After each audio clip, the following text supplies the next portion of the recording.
身体。你想起来了？是。也好。在假山后，你都看到了。没有。你不要以为我不敢杀你。你可以杀我，但我没有骗你。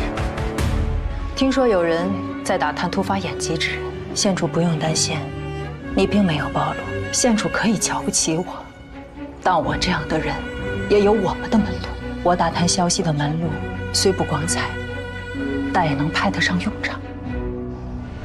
那就拜托景阳了。你唯一回西京之前见过一个人，除了我们，还有人盯着他。说，你要是死了，李培是不是就无人可查？萧太傅并非当年的凶手，所以太傅最好能说一些我不知道的事。我会把我知道的悉数告知，余下的县主自己定夺吧。幼童失去医护，而这孩子还是他亲生骨肉。有人为求富贵显达，能对亲生骨肉食髓饮血；有人念及骨肉亲情，可以为复仇忍辱负重，卧薪尝胆。但也有人因为心中至善，即便并无骨血之亲，也能挺身而出。成魔或成佛，只在心念进退的一瞬。县主，这只小蝴蝶掉了只翅膀，它飞不起来了。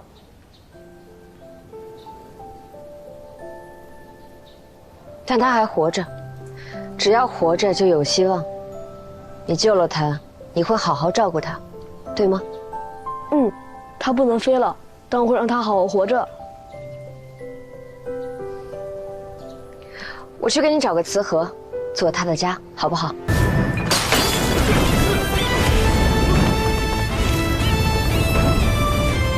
你来做什么？无分说你有危险。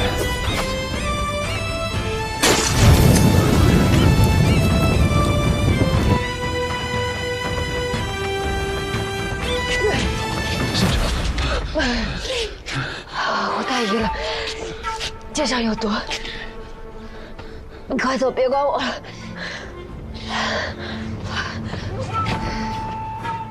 就在傅身上也情深意重的时候，你真的会没命的。无法，这世上非我不可之事本也没有什么，但你，我究竟……我伤口疼。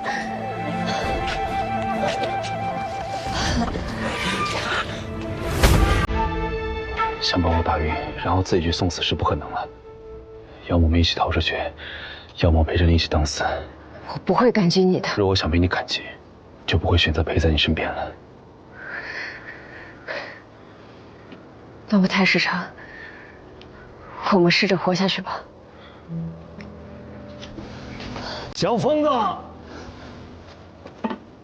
离了老头我被打得这么惨吗？老鬼头，你怎么来了？我再不来就要直接为你收尸了。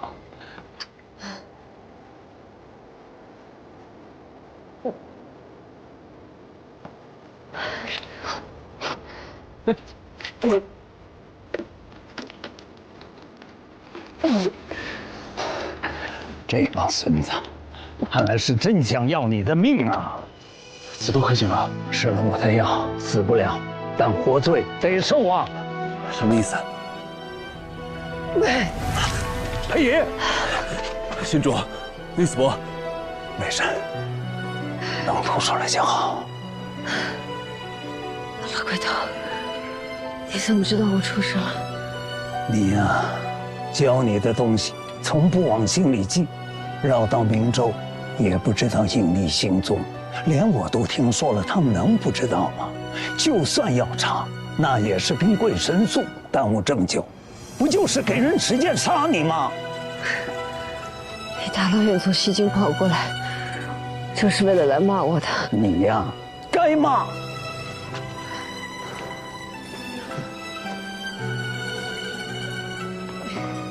行了，这里交给我，县主就托付给你了。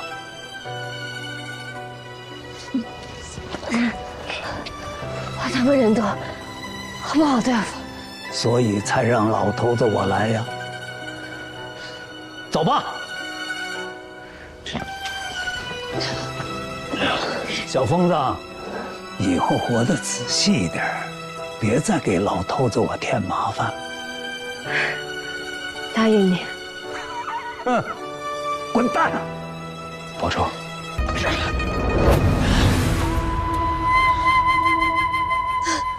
那刀有毒，你不能去。如果内斯伯无法脱身，你去，只会一起死。我宁愿一起死。你答应过他的，你要好好活着。活着很难，但死很容易。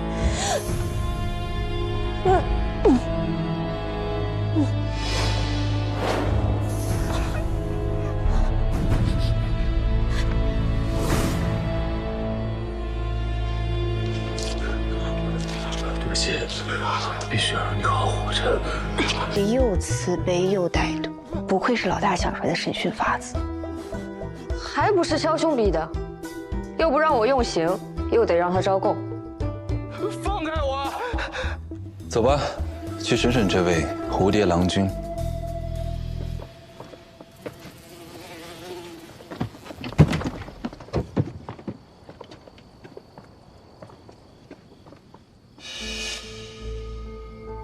谁让你这么干的？干什么了？我干什么了？蝴蝶从灵宫殿的气窗飞进去，蝴蝶被尸体的腐液所吸引，在尸体上盘旋，事先粘在蝴蝶翅膀上的火石粉落在尸体上，今夜闷热，棺材内充满腐气，火石粉遇热即燃，而木爆花和棺木都属易燃之物，火势骤起，尸体也被焚毁。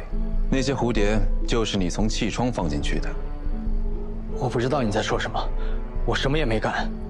你们这是诬陷、栽赃，想用这些恶心的蚊虫酷刑逼供，我是不会认的。虚张声势，没什么被审讯的经验吧？蝴蝶不好找，好不容易给你引来这些飞蛾，你却说恶心。能把你带回来，自然不会冤枉你。陵园墓地一身火石粉，你生怕留下火石粉的痕迹，手上的早豆味5步开外都闻得到。我就是爱干净，恰好洗了手，你们不能因为这样就冤枉我呀！好啊，那我再问你一句，今日为何给人替班？我今天本来是要去抓些药，昨天就没答应跟梁卫山换班，可医生一早出了城，我就想着替他能多拿份钱，就还是来了。找你们问话，又为何不去？我到了之后，直接去把前几排墓碑挨个擦个遍，擦了得有1刻，没听到要问话呀。词背倒是挺熟，但说出来太生硬了。告诉你一个我最近新学的审讯技巧：县主问你今日为何给人替班，正常人会说今日恰好无事来替班，多拿份钱。县主再问，叫你问话为何不去，正常人会说在干活没听见。心里没鬼的人，问什么便答什么，再细问才会详细说原因。人家只问你一句，你便将前因后果说了一遍，你还说你心里没有鬼。我跟太史丞学这些，下次再做亏心事被抓，记得别犯蠢。空口无凭。快去追！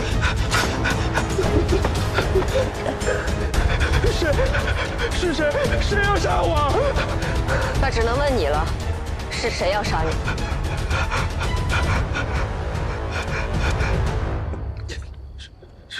是个女的，穿黑衣服，她给了我一盒蝴蝶，说有人要来看王才女的尸体，就把蝴蝶放进去。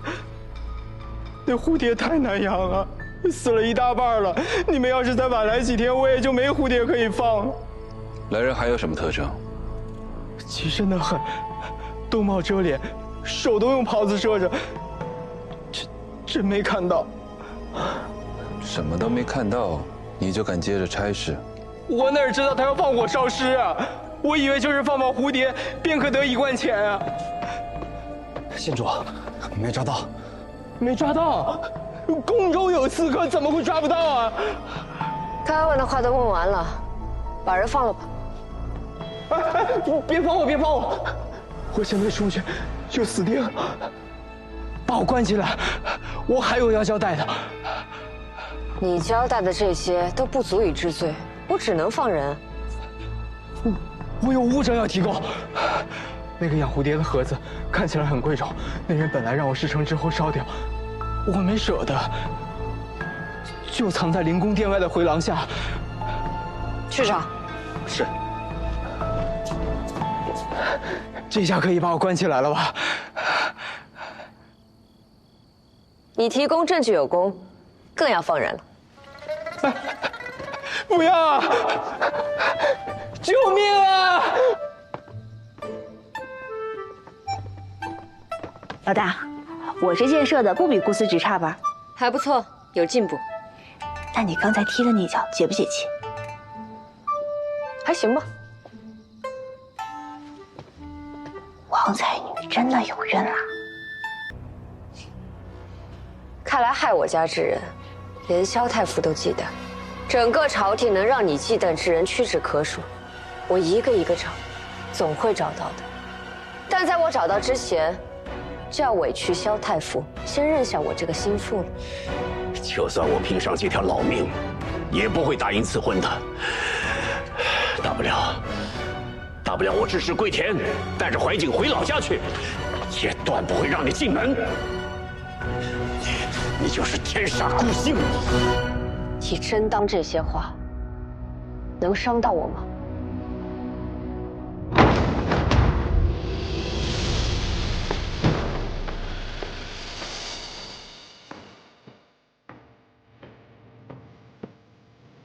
你敢踏出这个门，就再也别想回来。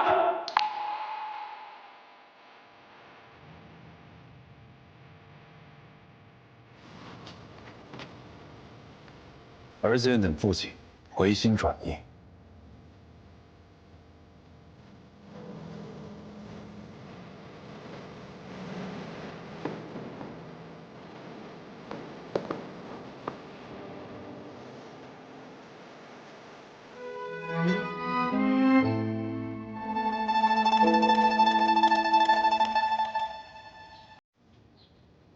怎么了？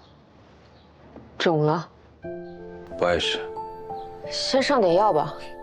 趁我父亲还没有回心转意，还是先离开吧。你刚才推门进来，真是威武不凡。县主谬赞了。你从什么时候站在门外的？就是刚刚。听到我和萧太傅吵架了？听到了。他说绝不会让你进门，他侮辱你，说你是天煞孤星。还有呢？还有什么是需要我听到的？没什么。昨夜之事，无论如何我都会负责。太史丞无需放心上。我知县主不在意这些，但我在乎。反正就是我拉你查案，才遭人陷害，怎么能再拖累你？这不是拖累，是我萧怀瑾高攀县主。无论县主有何计划，这都是我的承诺。但若县主另有安排，我也会配合。那在圣上召见我们之前，先把那个始作俑者找出来吧。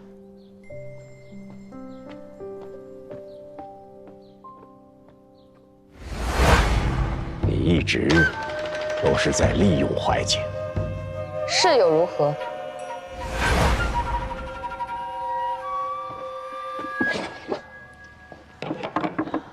内斯伯回信了，查这些真费了他不少功夫呢。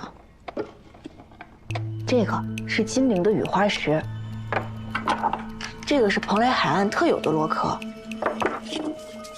这个是阳关的沙砾，这个是连州的钟乳石，还有这个一碰就碎的干叶子，是沙洲特有的一种树，叫鬼拍手。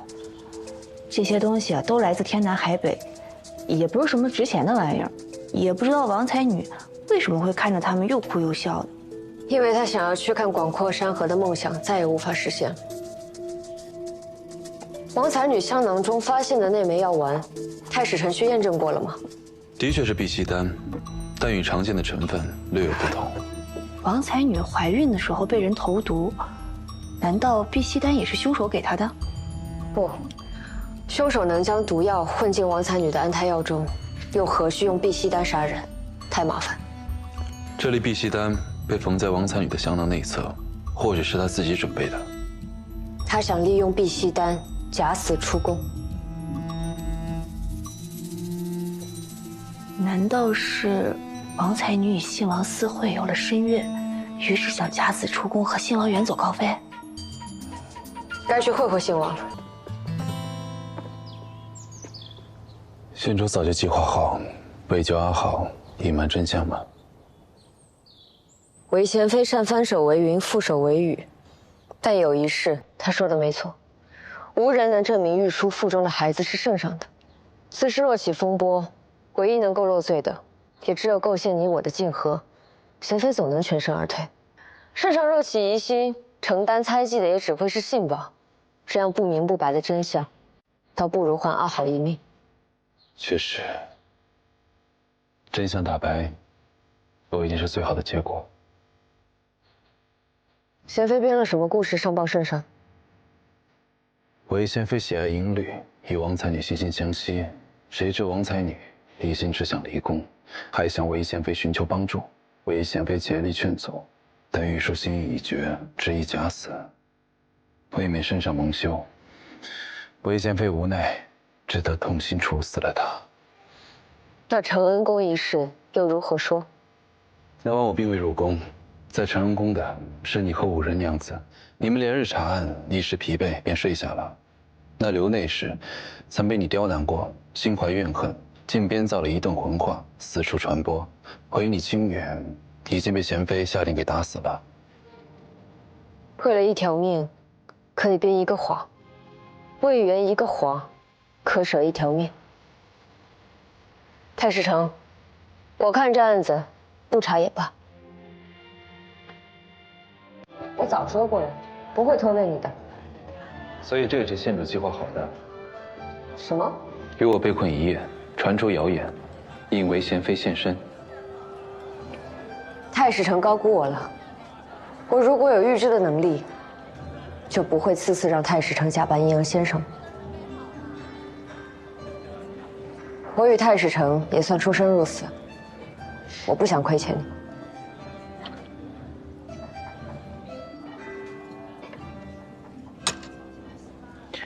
两个人待在一处，本就是相互亏欠，有了往来，自会有亏欠，有了亏欠，才能继续往来。若是真的不想再有任何亏欠，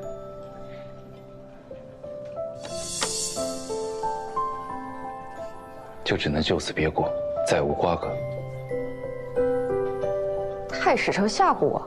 我不知道县主哪句话是真，哪句话是假，我只是将我的内心话说出来而已。我那日说的话，是为了气你父亲，他说话实在难听。无妨，都已经过去了。我就知道，你那天偷听到了。你在我家谈论与我的婚事，怎能说是我偷听呢？反正你就是偷听了。恶语最伤人，县主说话也实属难听。你还假装没听到，若无其事的跟我查案。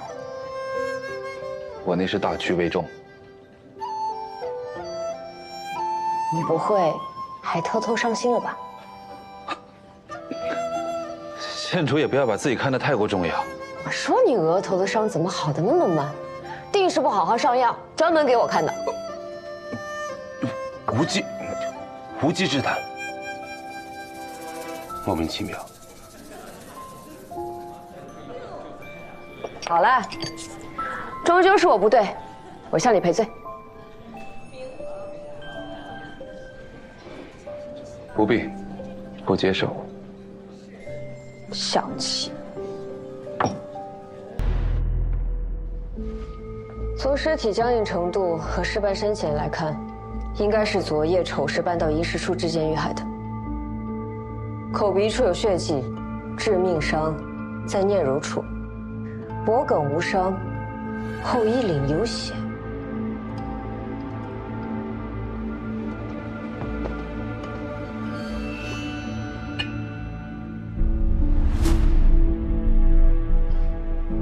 凶手力气不小，看来是有人昨日闯进了房间，惊醒了内侍臣。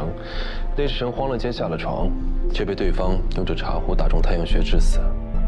柜子顶部被床幔挡住，很难发现柜子后侧与墙壁之间有缝隙。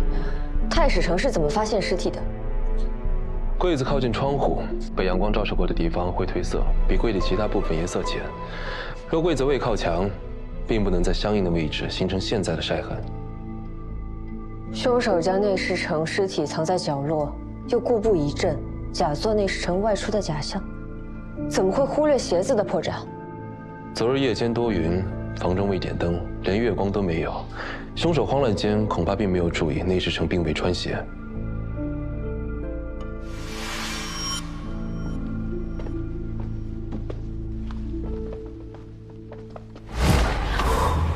县主，这是昨夜闹出这么大动静，你二人在此值守却毫不知情，我看是太过辛苦，不如跟我回内业局享享福。县主饶命！县主饶命！我们绝对没有杀害内侍臣。夜晚寒凉，守夜又无聊，我二人便躲懒去睡觉了。县主饶命！县主饶命！县主饶命！把自己绑了吧。县主饶命！县主，要如何处置他们？玩忽职守，罚他们跪着。人不是他们杀的。这种时期会导致咳逆，病情较重时会有咳血症状，没错吧？是。内侍臣脖子后面喷溅的血迹就是这样来的。看来凶手病情较重，但身体强壮，足以与内侍臣对抗。把偏殿病人名册拿来。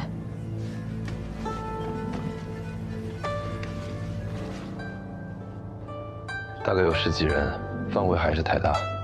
进去看看便知。不可，不如把他们叫到偏殿门口，依次查问。他们都身染重病，除了凶手，恐怕连下床都难。你也知道他们身染重病，你若也病了，得不偿失。这也不行，那也不行，你说怎么办？我去。胡闹！我是那位，太史丞不要逞能。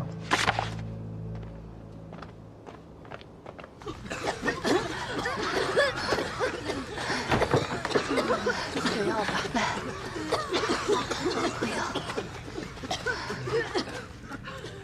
那位查案，叫到名字的示意我。彭家坦。谁是彭家坦？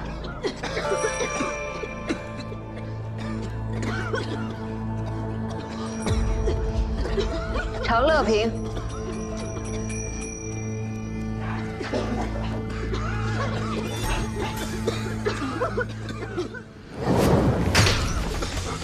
谁？吵死了！有什么可查的？不就死了个内侍丞吗？死得好！滚出去！人是我杀的。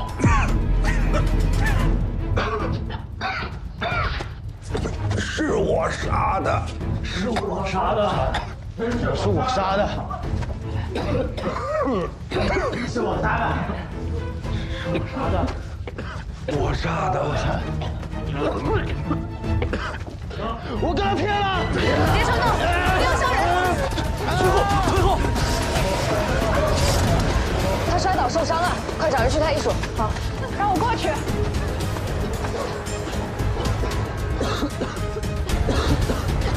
县主，立刻带大家去外面清洗双手，药草熏蒸。走。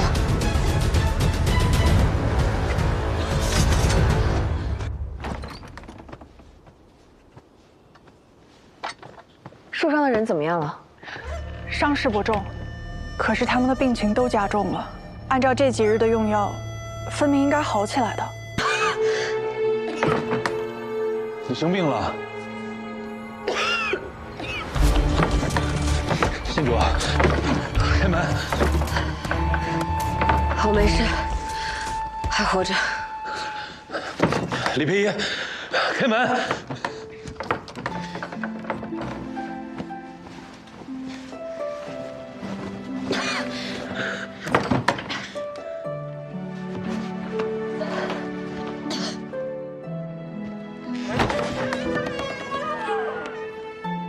大的胆子，敢直呼本县主大名！不许动！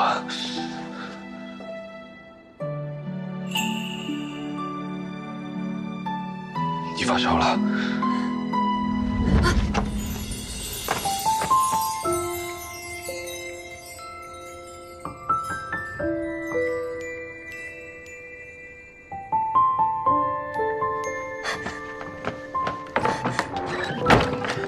怎么会烧得如此厉害？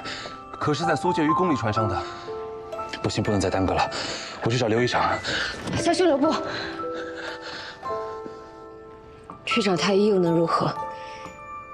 你我都知道这病现下无药可治。我若命不该绝，自然能熬过这一劫。若是我难逃此劫，别若丧气话，我去请太医。太医一来，我想再见你，就难了。小兄知道，我最大的心结，就是端王府当年惨案的真相。若我死了，还请你帮我查清一切。小兄心思细腻，善良聪明，我信得过你。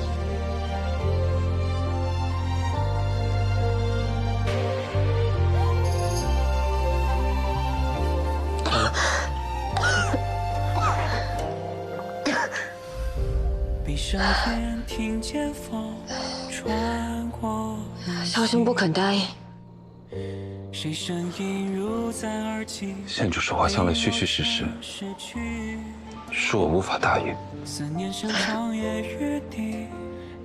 不答应也无妨。我死后，小兄不会辜负我。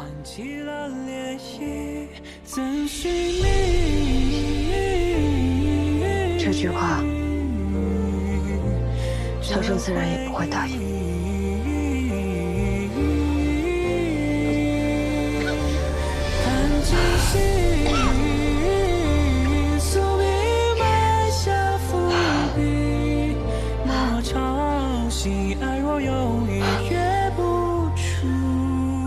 杜之行那个老鬼头，也不让人省心。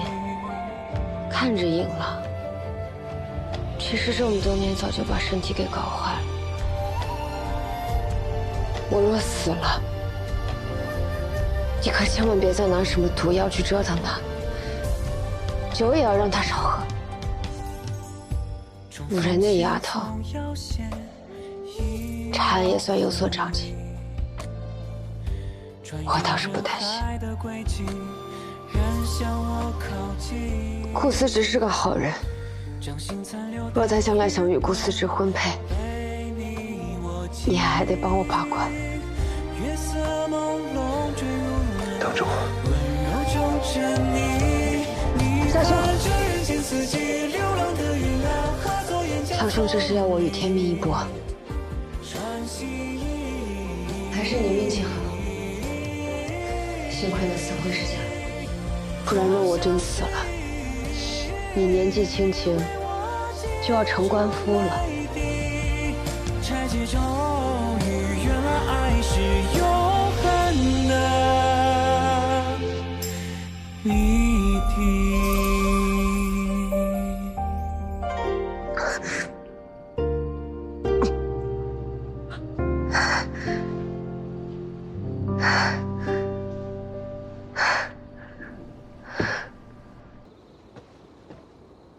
县主，你睡了吗？我有新发现。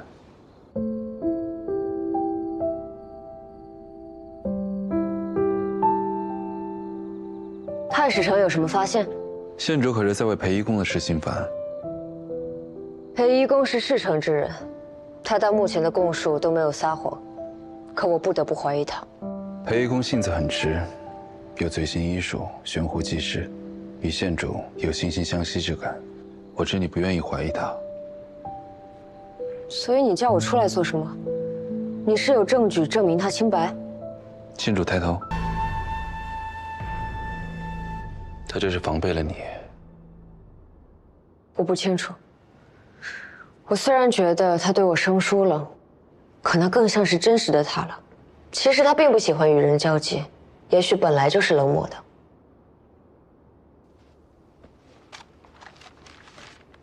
国兄的信。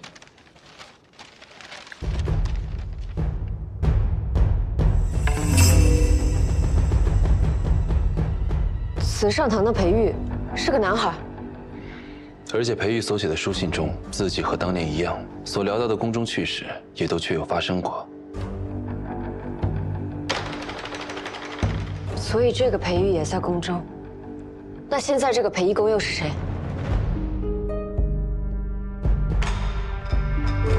裴玉入宫记录的确是女子，本是男子，随宋怀幽进宫，却变成了女子。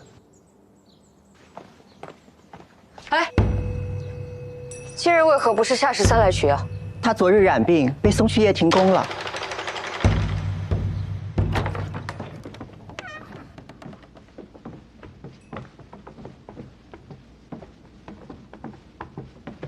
这里就是夏13的床铺。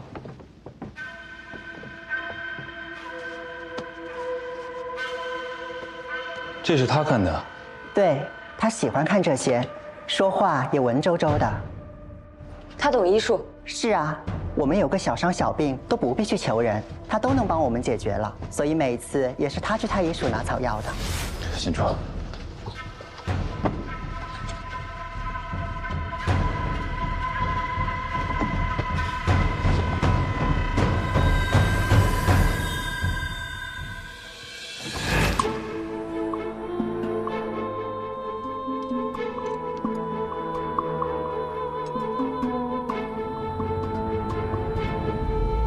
我知道什么都没查出，武丈人就被害，你心中有气，但此刻更加应该谨慎。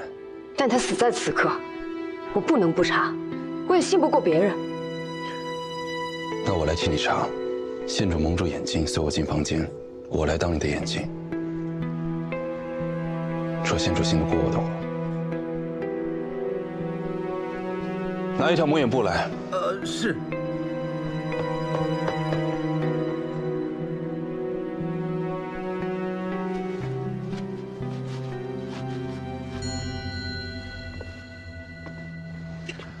县主蒙住双眼，随我进屋查案。尊五伦，守五常。若再能传出非议，便是吴府故意构陷县主，毁皇家清誉。我势必一查到底，错杀1000，也不会放过一个。太师长放心，就是给我1万个胆子，我也不敢乱说的。你们有多少胆子我不知道，但你们只有1颗脑袋。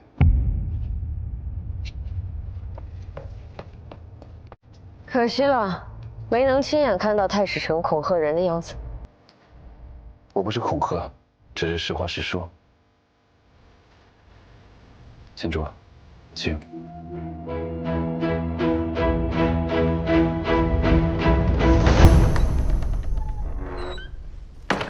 小心。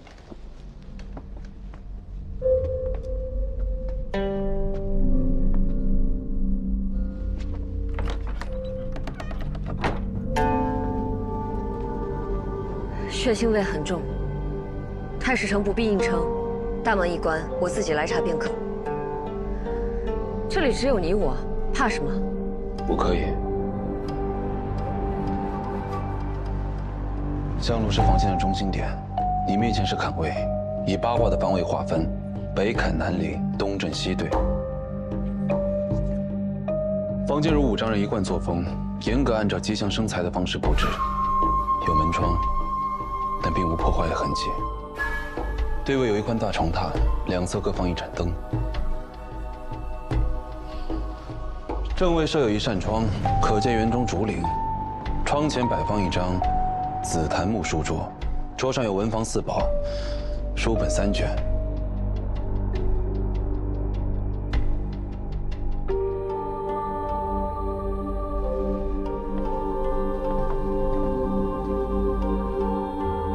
岗位设吉祥屏风，屏风两侧是等柜。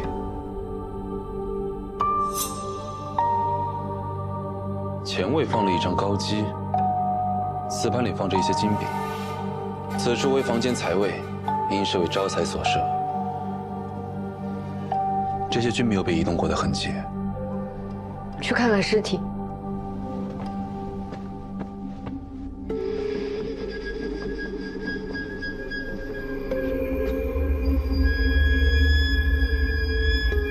大床上方有一条用红绸悬挂的横木，5张人上半身挂在横木上，双臂下垂，嘴巴张得很大。是否被塞过东西？看不出来，得等县衙派人验尸后才能知道。死因呢？伤在下身，衣服被鲜血浸透，血从床榻流到地上，血迹颜色正常，目测没有中毒，应该是流血过多而亡。还有没有别的伤口？没有。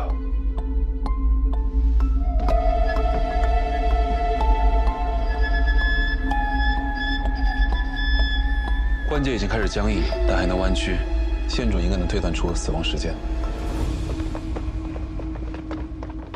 温县令稍后。如此大案，如何收获？温县令，县主在屋里查。啊，我们在正厅候着，从未进来啊。哎，从未进来啊。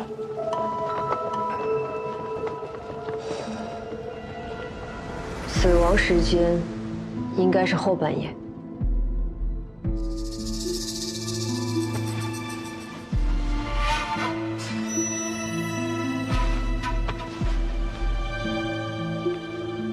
2只手的手腕处均有擦伤，像是被麻绳捆绑后挣扎所致。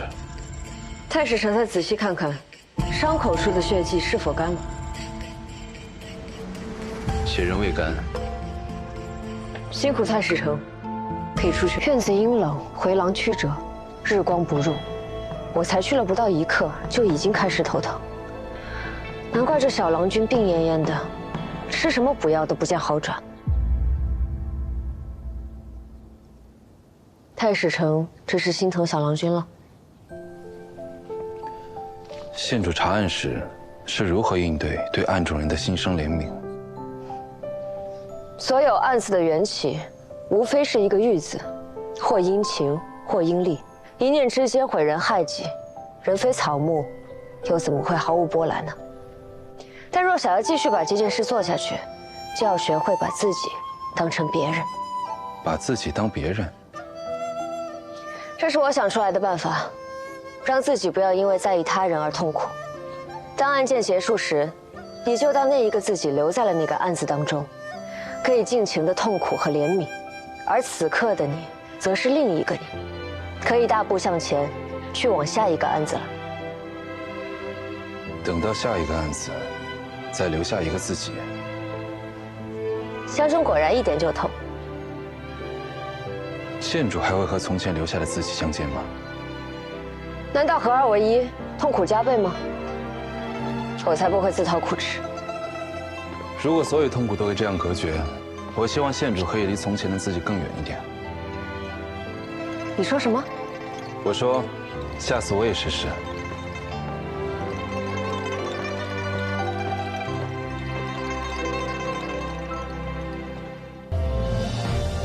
又在算什么？习惯了，一入夜便想看看星星。在太史局那么多年，看不腻吗？不腻，倒像是老友，不用说话也能互通心神。是吗？我也想和他们说说话。县主想和他们说些什么？他们知道的秘密一定是最多的。月黑风高，杀人放火必定都见过。逃犯匪徒也最爱赶夜路。原以为县主也有些诗情画意，原来还是些杀人放火。我哪有心情诗情画意？心结一日未解，便一日不得安宁。也不知阿耶的心事有没有说给星星听。县主可否记得，星星已经帮过你我很多次。只要诚心求索，迟早有日他们知道的，你也会知道。还是我不够诚心了。只是需要时间，别让他们毛中出错才是。太史城为何会去太史局学关心？我进内业局是为了查究案，那太史城是为了什么？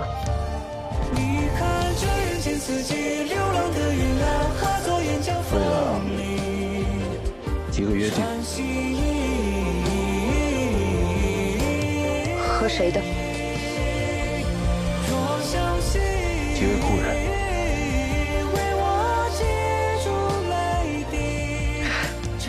看来太史城也是被困在过去之人。希望星星能够解开心中所惑，帮困在过去之人朝前看。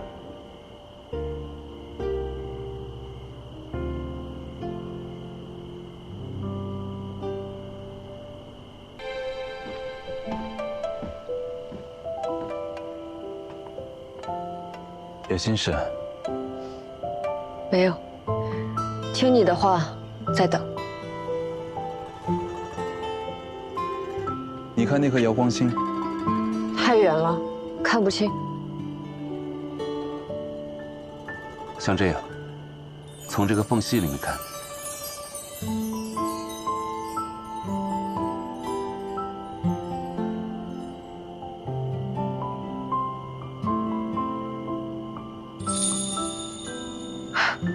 看到了。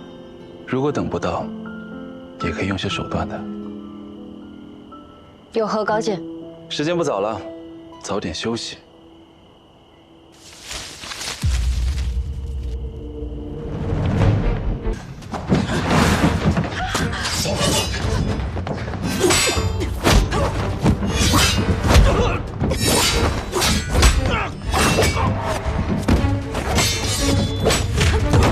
别让越南跑了。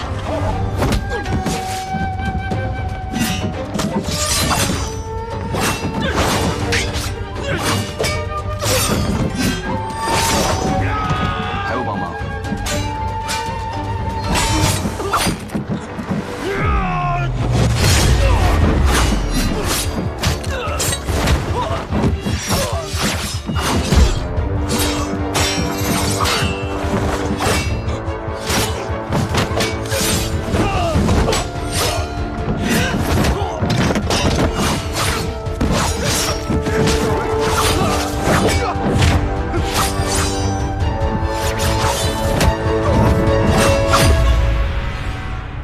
好身手。采访使苏匡远见过县主。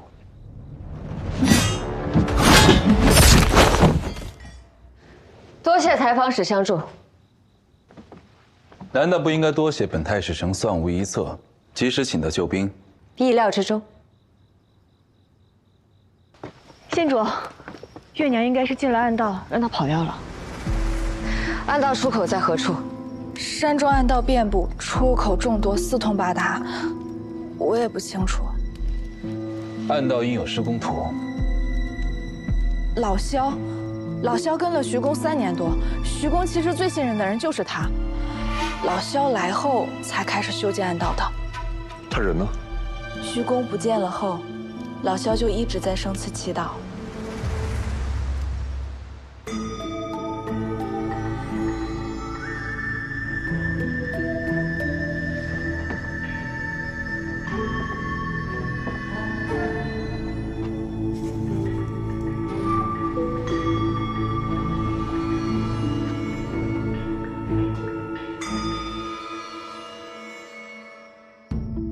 徐公为保山庄的运势流通，特意修筑了几条密道，密道之间都相互连通，入口众多，但出口呢，它并不复杂，只是比较隐蔽，就在老奴标记的那几处。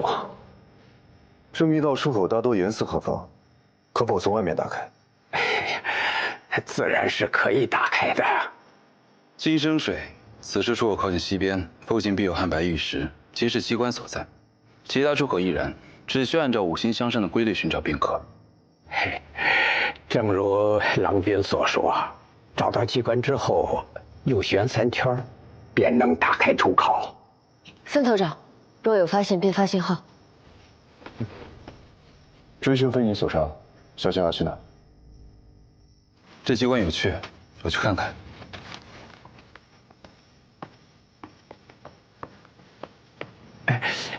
如果此处没有老奴可帮上忙的地方，那我就先告辞了。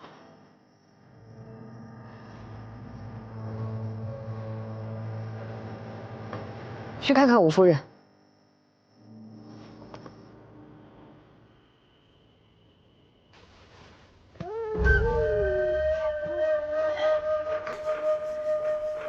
这孩子还未足月，连哭的力气都没有。你下去吧。是。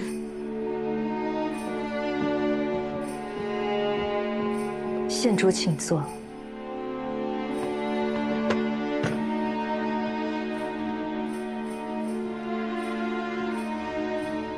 舅父遇害那晚，你真的被迷晕了吗？不可污蔑夫人。